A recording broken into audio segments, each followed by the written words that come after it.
Welcome to EdUp Curriculum. I am your host, Nicole Poff, and today I am joined by a dear friend. His name is Jeffrey Hall. I'm going to let him introduce himself, but Jeff and I have worked together for quite some years, and I really wanted to have him on to talk about some of the awesome work that he's done. So without further ado, Jeff, what do you want the audience to know about you? Introduce yourself. Hey, Nicole. So my background is in higher ed. So I've worked in higher ed for, over 20 years now. So it feels like a long time. I started my career as an academic advisor at the University of South Florida. It was a great experience. You kind of get the inside view of what students need. Evolved that into an instructional designer role after I received my master's degree and focused on that for a couple of years before I earned my doctorate. And then I became a faculty member in 2011 at Ashford University, where we worked together. Incredible experience. Spent 8.5 years there. And now I'm at the University of Maryland Global Campus, another incredible online university that operates at such incredible scale that it's truly mind-blowing. So I'm responsible now for our master's degree in learning design and technology. So we just redesigned that. So super excited about that. I also work with students in our master's of distance education. And we also have an edX MOOC as well that we manage as well. So a lot of different irons in the fire. So it's good to be back. My original work was with grad students when I was an advisor. So it's great to be back working with grad students and just really diving into curriculum on a daily basis and kind of back to my old roots in instructional design. That's awesome. I didn't realize you work so much with grad students right now. That's probably a podcast for a different day. Yeah. Because what I really want to talk to you about, Jeff, is entry point courses. Yeah. Just so that the listeners kind of had lay of the land here. At UAGC, formerly Ashford, we had entry point courses, and they were wonderful. I taught them. I got to teach them. I had no part of the design at all. But Jeff, you did. You had a large part in designing this. So walk us through, I guess. Well, let's kind of start off with entry point courses. What are they? Why are they special?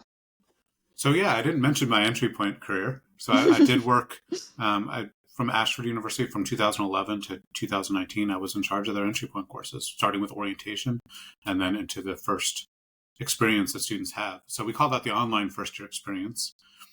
And what an entry point course does is really sets a foundation for students, ensures that they have the skills and the information necessary to be successful in their major. So I like to relate it to a plane taking off down the runway, right? So when you're traveling and your plane's going to its destination, you need, so many feet of runway. So you're traveling down and get air, and then you lift off, and then you soar. So entry point courses help students find that time they need to soar. So providing a good, strong foundation.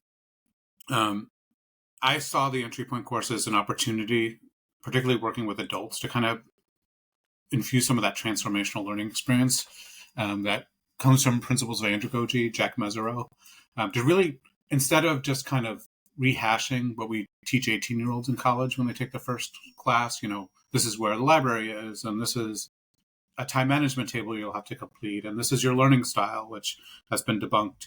I really wanted to create an experience for adult students in particular that are starting their journey. They might be later in life. Ages I've worked with are probably 18 to 80. So how do you design a learning experience that's relevant for all of those learners? So the entry point course tries to serve a lot of things, depending on the school. So large online schools like UAGC at the time, it acted as a filter in many ways. We open admissions. Oftentimes you could start before your financial aid and other things were packaged. It gives you a chance to test out the university, see if you liked it. So those courses often see a lot of attrition, which is usually can't be attributed to the curriculum or the instructor, but it's just due to many different factors, from financial aid to life circumstances to online not being a fit for them.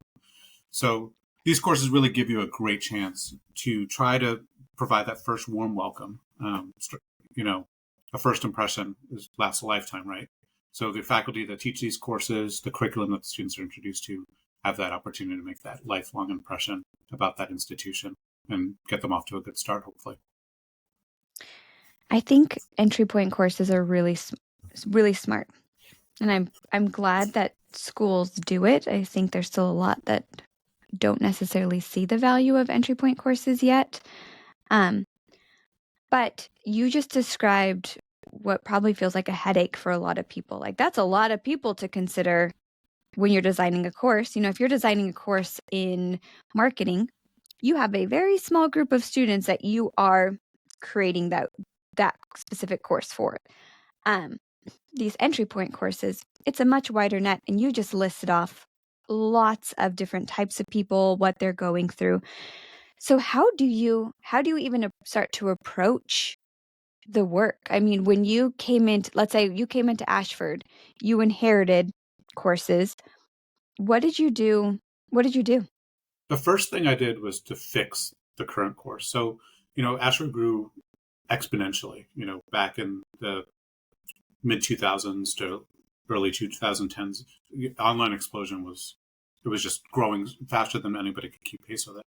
So my first job was to try to fix what was there. So a lot of times things were rushed, and you had to take a step back and look at the curriculum and try to make the best of the curriculum you already had.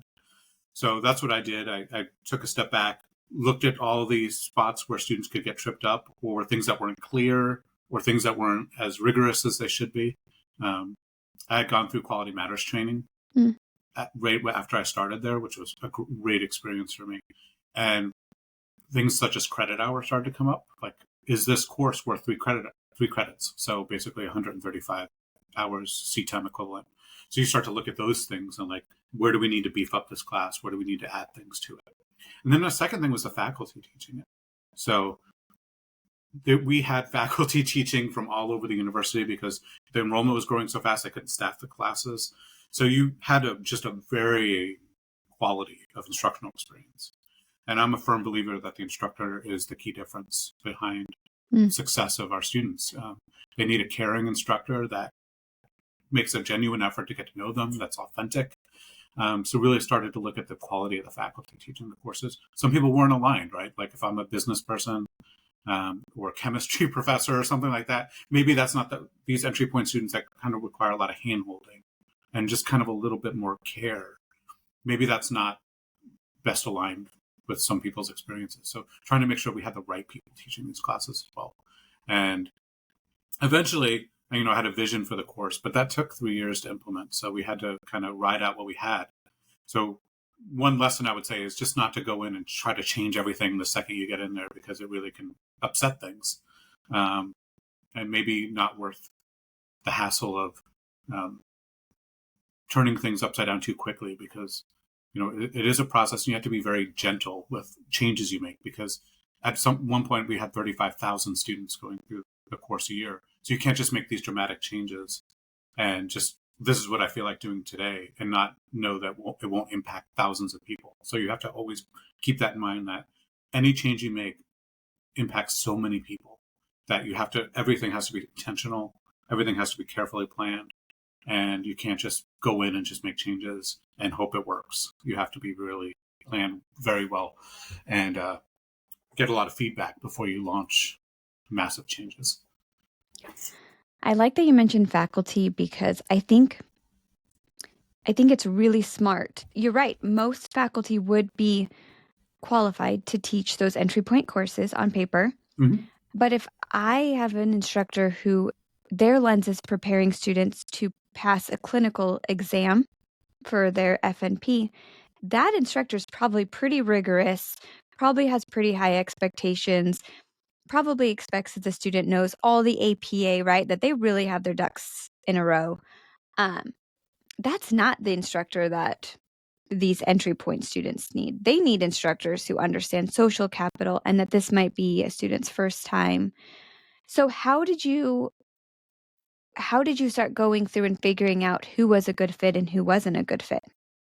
So we looked at all the faculty, and we sort of, I hate to say rank them, but we did look at certain qualities. And Ashford did an amazing thing with their IQR, which is an instructional quality rubric that was developed right before I got there in 2011. It still stands the test of time, just a really well done document. So we had something to look at faculty quality from. So having that piece of like, what are the things we're looking for when you're teaching this class? And developing a list of, I guess, habits or skills or personality traits of somebody that's a strong instructor. So what we did notice was that certain backgrounds really lend themselves really well to teaching these courses. So one of the strongest backgrounds I found are people with K-12 education teaching experience. They by far were the best because they're used to providing kind of like more of a nurturing experience. And I don't mean nurturing as like anything goes, right? And you did a great job talking about like, if you're like a clinical nursing professor, you look at students as if, would I hire this person? Life and death. Where these courses, you don't look at your students as if, would I hire this person to work for me tomorrow? They're a work in progress. They're beginning their journey. So they need that support of a really caring person. So it's just not built into all faculty or like that. So at the time when we were staffing, the only requirement was master's degree. So it could be in any field, anything, any background, any experience, which sounds good. And we did have some really strong faculty from business and other fields, but generally the strongest faculty were those that came from like a psychology or counseling background, K-12 education, or had a lot of experience in higher education. They typically had the skills to kind of support students, be supportive, provide them more opportunities to resubmit work, provide really sandwiched feedback, tell them what they did well, give them advice to improve, versus cold, harsh, like this isn't good type feedback. So eventually over time, we expanded our qualifications for these courses to include people typically with a K-12 background, education degrees, psychology, counseling, social work. That's another great field. Social sciences. Those folks overwhelmingly were our highest performing faculty. And I hate to say this too, but mostly our female faculty we had very few men that we could find to teach. And we wanted more men to teach these courses. Our ideal would be like more diverse men with a military background, right? Because we focus on a lot of military students. It was hard for us to find faculty that were male that had these attributes that really nurtured this kind of environment of like, this is your space to kind of get used to the university. I'm going to do whatever I can to support you and nurture you. And, some of those things we had a really tough time. So it ended up over 80% of our faculty were white women, which wasn't by design, but that's just kind of how it shook out after we really took a hard look at the quality of each faculty member. That's so interesting. I really didn't think about the perspective of what types of faculty should be teaching these courses. Because I mean, first and foremost, they're like cheerleaders too, right? They're the ones enrollment gets them through the door, and then they're like an extension of that enrollment conversation of you have big dreams, we can help you get there. And these entry point instructors can continue that messaging. You can do hard things. Yeah, and you use the term cheerleader, and it sounds cheesy, but that's kind of how it was. You had to support people in goals, even if some of their goals that they came in with, you wonder, how is this realistic? But that's not your role, is to sit there and dash people's dreams. You let people dream big, and you are kind of an extension of the enrollment process. So we had a lot of involvement with admissions. A lot of people would be uncomfortable with that, but as an entry point instructor, you needed to be comfortable with the fact that an admissions counselor was probably watching the student's progress, and they would come to me if they saw a poor quality faculty member because they had a lot of skin in the game. They worked hard to recruit this student. And if they see that the instructor's not grading timely fashion, or there's some sort of other issue, the instructor was rude to them, perhaps, or graded them down for something that they felt they didn't do, we would hear about it. So that was another reason that really impelled us to want to increase the quality of the faculty, because we wanted to ensure that, the work of our admissions team, which we had a really good relationship with, that we honored what their work was and really provided them with a best-in-class experience as they began their journey, because orientation or the first year experience course is an extension of all of that. I love that because I just interviewed someone. It hasn't dropped yet, but by the time this posts, it will have dropped. But she talks about how the classroom experience impacts enrollment. And she basically said, if we promise students they're going to have a classroom experience and then they get to those classes and it's nothing like we said it was, well, that's our word. We just spent time building up trust with that student. And then now they have a faculty member. And she said, sometimes enrollment gets so tired of just saying over and over and over again to the program directors or the deans, hey, this instructor is, not doing well, or our students really don't respond well to this type. She's like, we often just shut down because we're like broken records. We just keep pointing out that our students are having bad experiences. So I love that you honored enrollment within this process. And I bet it probably validated them so much. Yeah, and we were partners with them. Ashford did a great job of, like, we would have quarterly meetings where we get all the admissions folks together, and we would say, hey, what issues are you seeing? How can we help? What are some barriers that your students are seeing? So having those open relationships, and it's not that admissions controls. I mean, it's still an academic thing. We control the curriculum. We made the course more rigorous. A lot of people sometimes don't like that because they see it as harder for their student. So there was a lot of tough conversations to navigate too, because we had to dramatically increase the rigor of the entry point course at Ashford at one point. And some people took them aback. It's like, oh, this is a lot harder for my students. And you have to explain the value of education, and this is a learning process, and these are the things to help prepare them for the courses down the road, because the entry point course needs to be a representative, at least, of somewhat of the rigor that the student can expect. Because if you make it too easy, then you're giving them a false expectation that this is so easy, and then they make it through the first class and then they fail the second class because wasn't a true representation of what they'll experience. Yeah. Or I've seen schools the other way, where the first class is so rigorous that enrollment is saying, it's not always this rigorous, which I don't think that's the way you want to go either, right? Yeah. I think you want that first class to be a good reflection. And I think that's why entry point courses are important, because you need to have some sort of shared experience that all students start with. Because if you just throw them into, Sociology 101, the instructor doesn't know that this is their first class at the university, so they have no clue that they might treat them differently. So, a point I want to make too is that we've all had bad professors, right? We made it through our college experience, even despite having some lousy faculty along the way. Now, if you have that lousy faculty member in your first class, that could be make or break. We survived the ones that were 2 years in, the ones that, maybe even were biased against us, or, treated us unfairly, or just were lousy instructors. But when you have that in your first experience, your chances of not continuing at that school are dramatically higher than if it's 2 years in and this is a required course for your major and you just tough your way through the 8 weeks or however long it is. Totally. Yeah, you have no skin in the game at that point. It's easy to walk away. Especially online, right? Because you're not even in person, right? It's just a matter of, I'm not going to log into this class again.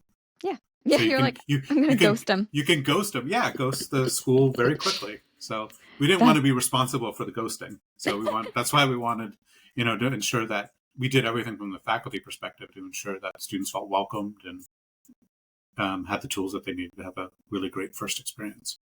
That's such a good point. Now, let's talk about the curriculum, because you did really cool things in the class. Like, you did some cool stuff there too. What are some of your favorite assignments or some of the favorite things that you asked students to do within these entry point courses? So I wanted to turn the entry point course on its head, because if you look at most entry point courses at most universities, it's filled with kind of adapted 18 to 22-year-old traditional college success course stuff. A lot of focus on time management, which is really important, right? Things like making an adult fill out a time management table to me seems demeaning. Yep. But we still see schools that ask students to fill out time management tables. So I'm going to ask a 50-year-old mother of 6 to fill out a time management table. Like, who am I to do that? So we had a lot of that stuff in the course, because that's just what college success courses were time management courses, kind of just a lot of cliche stuff that may be relevant to some people, but a lot of times it's just like, get me through this and I'm just going to do whatever I'm going to do. So we wanted to turn it on its head. So I had a vision for the entry point course at Ashford centered around this idea of intentional learning and based on metacognition, self-regulation of learning behaviors, and providing students with knowledge of self as a learner in order to be more strategic and intentional. So I presented that vision when I interviewed. So I remember I interviewed with Rebecca Wardlow, who was the provost at the time, and Andy Sheen, who was my dean at the time, both incredible educators. Yep. And, I told them about my vision of what a course should be. And at that time, I was interviewing basically for a different role in the College of Ed, but they kind of got the sense that I was really into the entry point courses because I had worked at USF with a lot of entry point and orientation. So I was introduced to an advanced learning system at USF that we were using with our learners in nursing and College of Medicine, and then also with students that were struggling in our general population, called the Let Me Learn process. And what I liked about it was that it wasn't, learning styles, which has been debunked. And unfortunately, you'll find it in almost every college success class still. Yep. It's still there. But this looked at a brain-based version of learning and how the more that we know about ourselves as a learner, we can develop strategies that are personalized to us. So the creator of the Let Me Learn process, Christine Johnston, I had a chance to get to know because my mentor at USF worked directly with her when she was in New Jersey at Glassboro State University. So I got to work with her one-on-one. And then when I came to Ashford, I said, this needs to be the topic for our college success course. So around 2013, finally got the opportunity, 2 years with the curriculum we had, make the best of what we had. And then I convinced many people to talk about systems thinking. There were so many different systems that went into that entry point course. So I managed to convince them that we should write our own textbook based on the Let Me Learn process for all of our new students. And not only that we should have a single point of entry for the university. So at that time, we had 2 entry point courses. One was with students with more than 30 transfer credit hours. One was with less than 30 transfer credit hours. Makes sense in a way to do that. But the reason why they had a class for less than 30, because it was so much easier. And I think a lot of students with more than 30 were like, why am I taking this? Mm-hmm. So we wanted to solve that problem of why am I taking this and provide students with a really useful experience that they could use, no matter if you had 90 transfer credits or 0. So that was the challenge. Create a course that's relevant for almost all breadth of learners that would come to the university. So the course was based on these principles of really understanding yourself and developing intentional learning strategies based on that, versus just spoon-feeding students learning strategies like, put your course reminders in your calendar. And, these are some strategies for reading your textbook, and really trying to instead take it from a perspective of you're going to apply this knowledge of yourself as a learner to not only your academic life, but your personal life and your professional life. So we capitalized on the needs of adult learners. So Malcolm Knowles' theory of andragogy talks a lot about how we need students bring their experience into the classroom. So we capitalized on that and really focused on a lot of the personal components of learning. Like, how does your learning patterns manifest themselves in your daily life, at home, at work, and really try to get students engaged in what are those examples you see in your personal life. Because it is somewhat related to personality. It's not a personality inventory, but it was how you take the world in around you, make sense of it, and respond appropriately. So really getting them to analyze situations, and not only academically, but in their personal life and whatever work they were doing, and apply those in the classroom to get a sense of who they are as a learner, so that then they can use that knowledge to be more intentional. So some of the assignments we had, a lot of self-reflective assignments that help them come up with real life examples of how they apply the learning patterns, and developing strategies.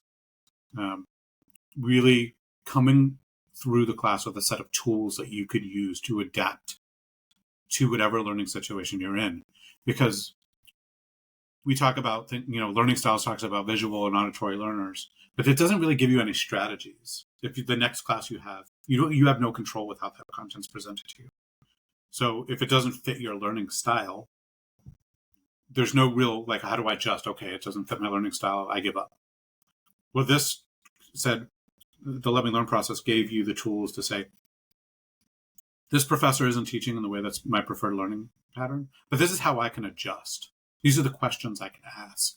And this is the way that I can personalize this learning experience so that I can be successful, even if it's not a match for the way I learn and the way that I take in information. So long-winded, but I believe it was very successful. I still have all the end of course survey comments, and there were so many. I have like probably 20,000 end of course survey comments I still have in a spreadsheet. It just was incredible, the evidence of transformational learning that was in there. Like, you would have students say, this changed my life. This changed my whole perspective on things. Does this improve my relationships with my children, my coworkers? So it went well beyond this idea of just like, here's some learning strategies so you'll be successful in college, which is what most entry point courses are. Really trying to build on that adult learning theory and providing a transformational experience that students could build on and take with them throughout their journey. You beat me to my next question, which was, what did the students say about it? Because I know, from teaching it, right? I would get the emails. And as a faculty, that just makes you feel good. I had no part in the course design, but to get the emails that said, this changed my life, felt really good. So even from a faculty perspective, I would imagine that faculty felt good about it too. Yeah, it's kind of funny you say that, because we when we built that course, it was a year in the making. We tried to, I hate to say, you use the word instructor proof it, but a lot of times when you have an entry point faculty member, you could just wake up in the morning and teach that class, right? Because it's like common sense stuff, time management strategies, some basic learning strategies, things like that, things that you don't really need training on. But we had to train all of our faculty in this Let Me Learn system and really try to get them to apply to themselves first so that they could provide really substantive responses to the students. But when we built the course, we tried to put everything we could in the curriculum that would make the big points we wanted the students to come away with. Because some of our faculty really embraced it and really understood it, read the textbook, which a lot of times faculty will not read the college success textbook. Yep. They'll just be like, I know all this stuff. Totally valid. But you had to read the textbook to be able to teach this course. So I would say about 80% of the student comments were positive, but 10% were negative, right? So you will always find that in these entry point courses. You will find the students that say, this is a waste of my time. I don't know why I had to take this course. But I believe we saw a lot less of that with the curriculum that we had. But unfortunately, the loud voices sometimes that say, why do I have to take this class, are the ones that get the attention. So we had to be very intentional about highlighting the students that said, this changed my life. I look at myself in a totally different way now.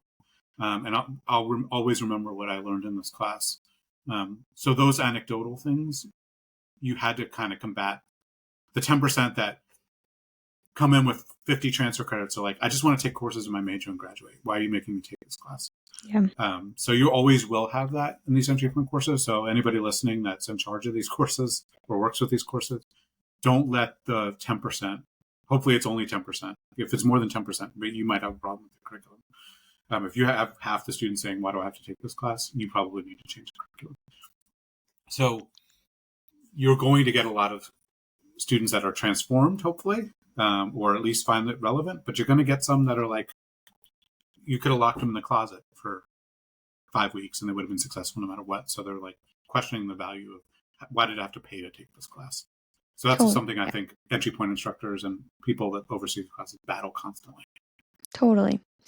I have a colleague, his name is John Gardner. He really kind of kicked off first year experience.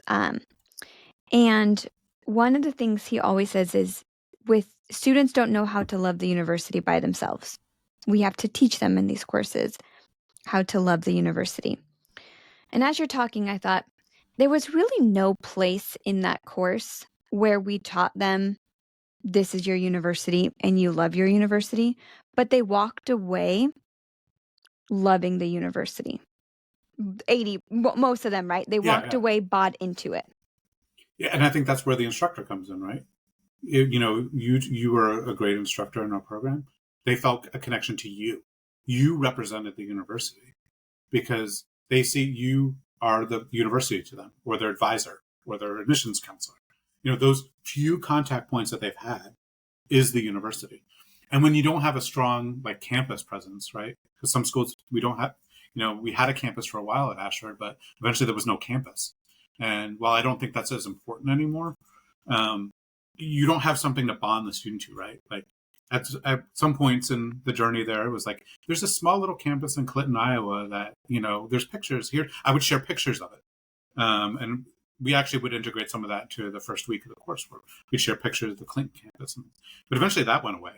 So how do you make somebody feel connected to something that really, I'm not going to say doesn't exist, but it doesn't exist in the traditional way, right? We've grown up on movies where you see picturesque college campuses. I've worked on college campuses, been on the green, and just felt a connection to the actual place. So you need to create that connection somewhere else when it's online. So it's either going to be with your fellow students, right? So you want to try to get students connected to each other.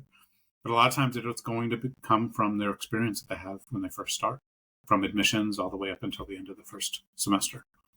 Definitely. And I love that you talk about needing to find a space for them to connect to the university, but then connect with one another.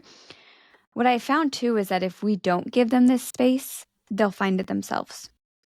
And oftentimes if they find it themselves, it looks like nasty online forums where, they're spiraling with each other, versus when you can control it in this way where you're giving them valuable skills, they're having a good experience, even if they hear that 10% of people, their experience is so radically different that they're not even listening. It's just noise. Yeah, exactly. It's noise in the background. Every now and then we get a student in class that would post their dissatisfaction in the discussion boards, right?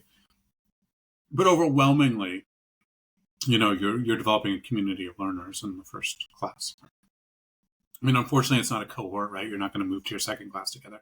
But I would get, I would get students to say, "Will we have you as a teacher in our future classes?" Or they didn't understand the scale, right? Yep. So large online universities, the scale is just incredible. So they don't realize there's 100 other sections of this class going on, and you're just in one little section of that. So how do you build community when you're never going to see these people again? So I think that's where student affairs and I think there's been a lot of growth now in outside of the first year experience course of trying to create that community. There's a lot more tools out there that student affairs professionals can use to really try to build community. There's the Get Set community is something I've heard of. Their own organic events like UMGC, we do a homecoming. Things where you try to get students involved outside of the classroom. Yep. I think there's been a lot more intentional efforts to do that over the last 10 years or so than before. It was just sink or swim in this class, and your advisor will reach out to you and hope you like it. Totally. But I think there's a lot more going on now that's much better for students. Have you ever looked at the Reddit threads for your current institution? Yes. I am fascinated by Reddit. I am fascinated by the community. And it's not all schools, because there are some schools where it's inactive. It's the last 5 years I haven't seen anything. But there are some schools where Reddit is popping off every day and students are helping each other. They're saying, I'm going into business 500. What are the study tips that you guys have for me? And they're giving study tips. Yeah, I actually used Reddit a few months ago. So we redesigned our learning design program at UMGC, and we had a companion edX program. So I was looking, UMGC MicroMasters edX Reddit, and I was so happy to see students were loving the program and really had positive things to say about it. It's like you want to see positive things about, your school in there. So you would hope you can capture some of that within some sort of community within the walls of the institution. Yep. But a lot of it does go on beyond, outside of it.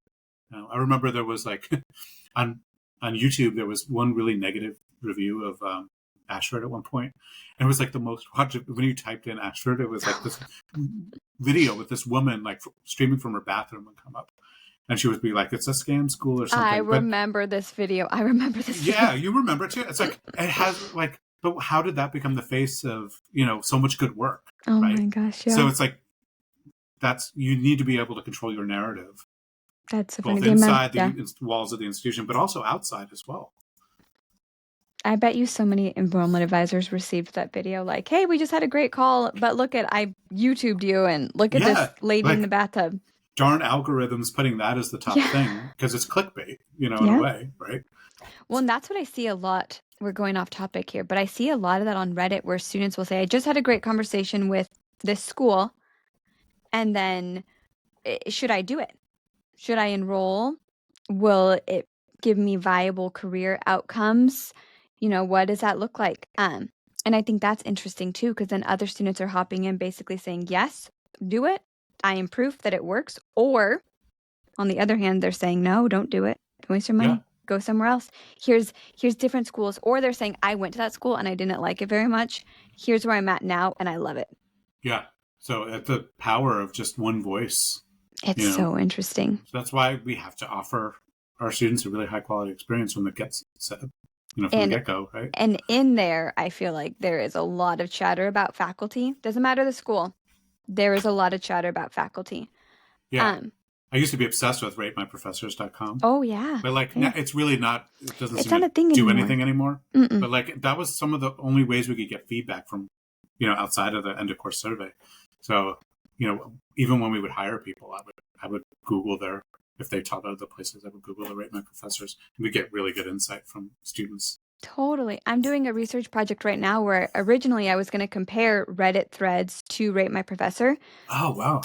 But the information on Rate My Professor was so old that I was like, this isn't even relevant anymore. Like, this is just a novelty item that we used in the past. Yeah. But along the lines of faculty, how do you think training your entry point faculty differs? What types of topics did you offer them? What types of coaching? How does that probably look different than, let's go back to that clinical nursing instructor? Yeah, so a lot of it, eventually a lot of things got solved in the hiring process. So we started hiring the right people, right? Not just, you have a master's degree? Okay, you can teach for us.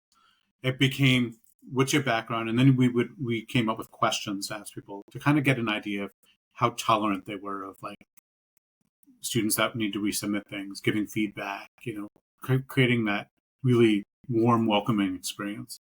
So once we started getting the right people, we had a lot less issues daily in the classroom. But what we did was, for the entry point courses, is we had a mentor assigned in the first course. So you would have a full-time faculty member that was with you for your first 2 or 3 courses. So in the first course, they were a little more hands-off, right? Because you're feeling your way through your first class teaching somewhere. It's not going to be perfect. In fact, it could be ugly a couple times, right? But at least knowing as a faculty member, you had somebody you could reach out to and ask questions. And if you were really doing something egregious, like really not meeting something, like you didn't respond to any students, you were 5 days late with feedback, somebody would reach out to you. But otherwise, it would just be like gentle check-ins, like, how are you doing? Any questions you have? Things like that. Then by the second course, once they had that experience, it would be a little bit more intensive to where they would check in weekly. Say, I noticed this in the discussion forums this week, or this in your feedback, or your announcements, or something like that. And then in the third class, it was just a little more of an extension of that. And then at the end of the third class, we made a decision whether or not that faculty member was ready to fly on their own and go, or they needed additional coaching, or we needed to just cut ties with them. We gave them 3 chances. So if they weren't meeting the expectations and they were fighting feedback, which you get you get highly educated people and you give them feedback that they don't want to hear. Yeah. Sometimes it's really not pretty, how they react to it. So we would let our full-time faculty, they made the decision whether that person should continue or not. So one of my goals is to really empower our full-time faculty to be able to really have skin in the game of saying, these are the people that teach this course and I feel good about this person teaching the course. And we also had monthly faculty forums. At the beginning, I ran them because I was the only person. But then eventually we hired some awesome, amazing full-time faculty, and they would have topics, and we tried to make it relevant, right? We just didn't want to hear ourselves speak. So a lot of it was like tips and tricks for efficiency. Faculty love that, right? Yep. How can you make my job easier, but also help me perform better? So those things really resonated with faculty. Faculty stories and hearing from faculty, student feedback, really presenting those things. I think that helped inspire a lot of faculty to like want to do better when they could see what their peers were doing in the class. So that ongoing professional development. And then once a year, they also got a comprehensive review, the instructional quality review.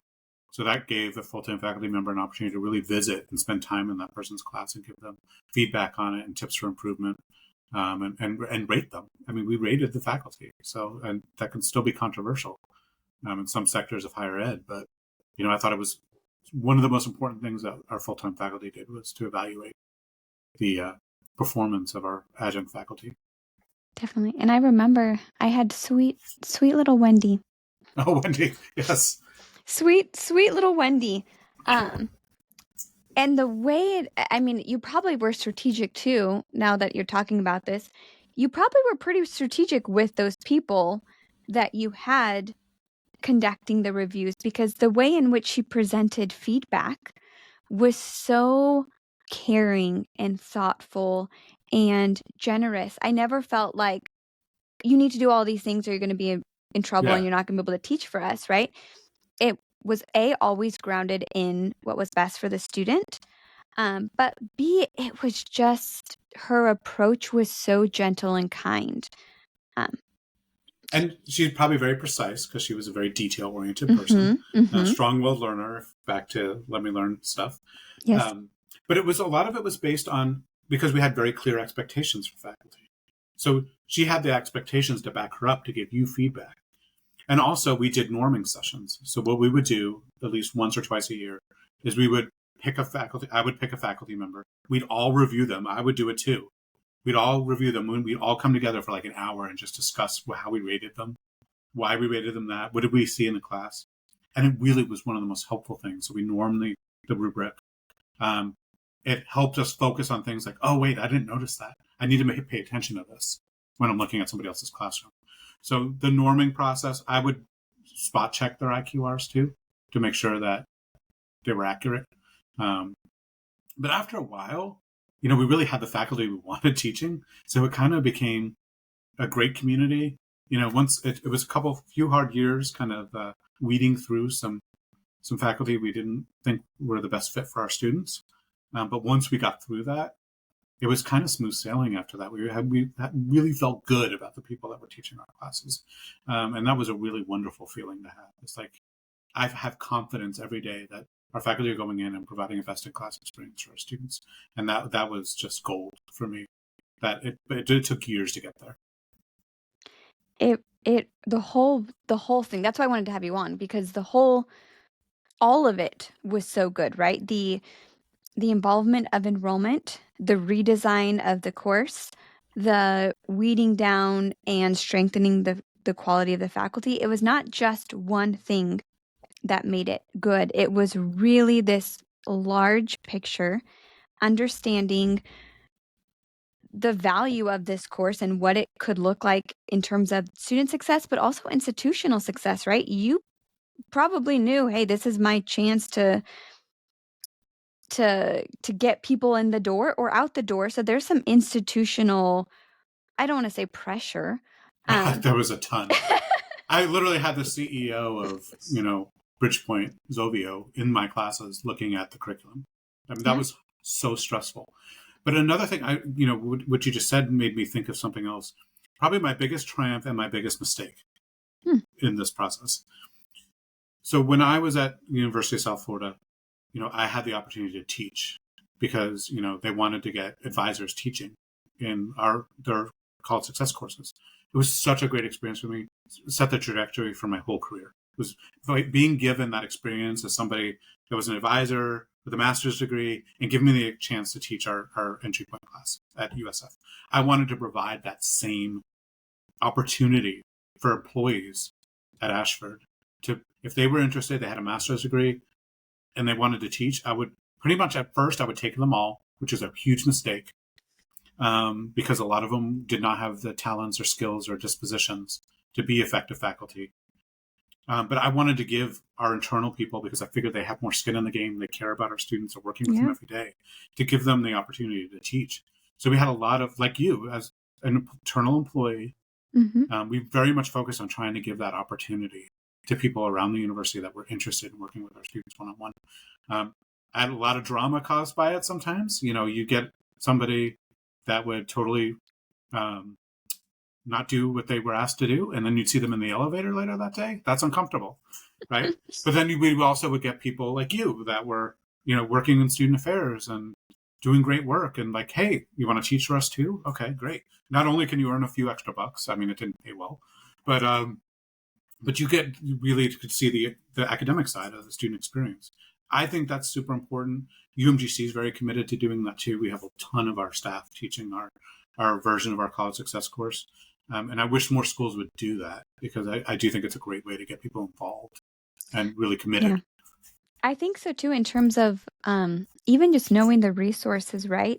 Because I was there all day, every day, I knew what resources existed for the student. So if they expressed in their discussion that they were struggling with X, Y, and Z, I could say, hey, I could send them a message saying, you should reach out to this person in student affairs. I think they might be able to help you. Or, did you know we have a really robust writing center, and here's a process? I knew all the internal ways to plug them into the support they needed. And as an adjunct, it might not always be as easy if you're outside of the institution. Absolutely. So that was invaluable. And at first, it was pretty much any internal employee with a master's degree, we pretty much would hire. But eventually, we started using a lot of those standards of like, what's your degree in? What's your experience? Because just because you have an MBA does not mean you should be teaching these classes. And that was the funny thing was, like, when they had an MBA, they'd be like, no, we're not hiring them. No offense to people with MBAs, but we would find that people with MBAs were poor quality instructors. So we started to only recruit like the student affairs professionals from the university, or some of the academic advisors and their leadership. Actually, it was more the leadership, because you had to be in a salaried position, that had the background in higher ed, that maybe had a student affairs degree or something. Because we eventually did discover that you really do need a certain background to really be successful with these students. Not that you can't have an MBA and be successful. We had a few of those, but we also had a lot more issues with people that didn't have that kind of mindset coming in.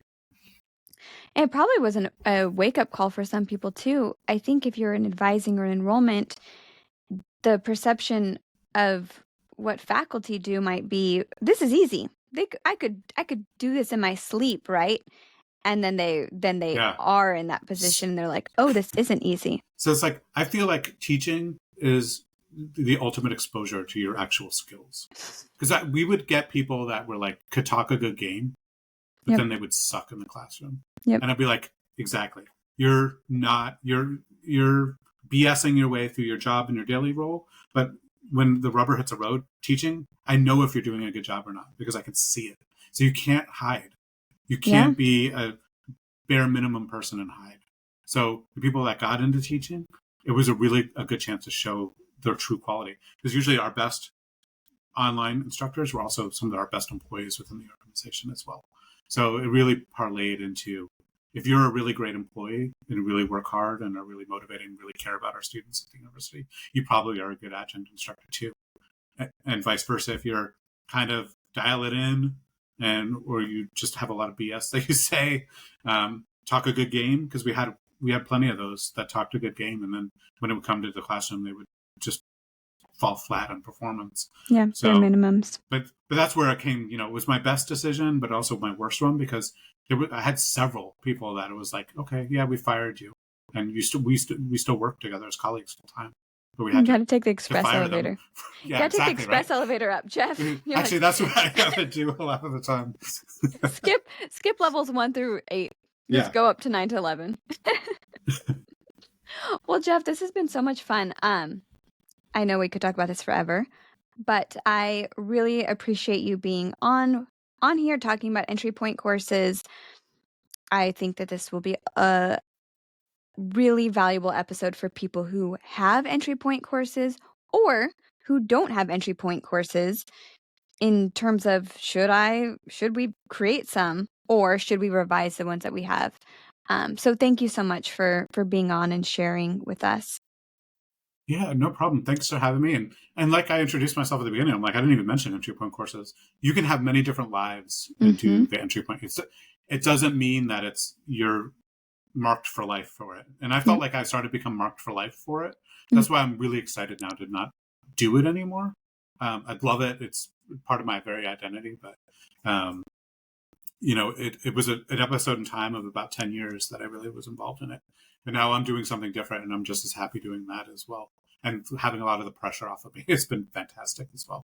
We'll have to have you back on, because talking about the grad students, because that is that's a totally different beast that we haven't even started to unpack yet. That's why I love having that experience with grad students now. It's been very rewarding. I'd be happy to come back. And thanks for having me, Nicole. I really appreciate it. Awesome. Of course. Well, thank you so much, Jeff. All right. Take care. Bye. You too.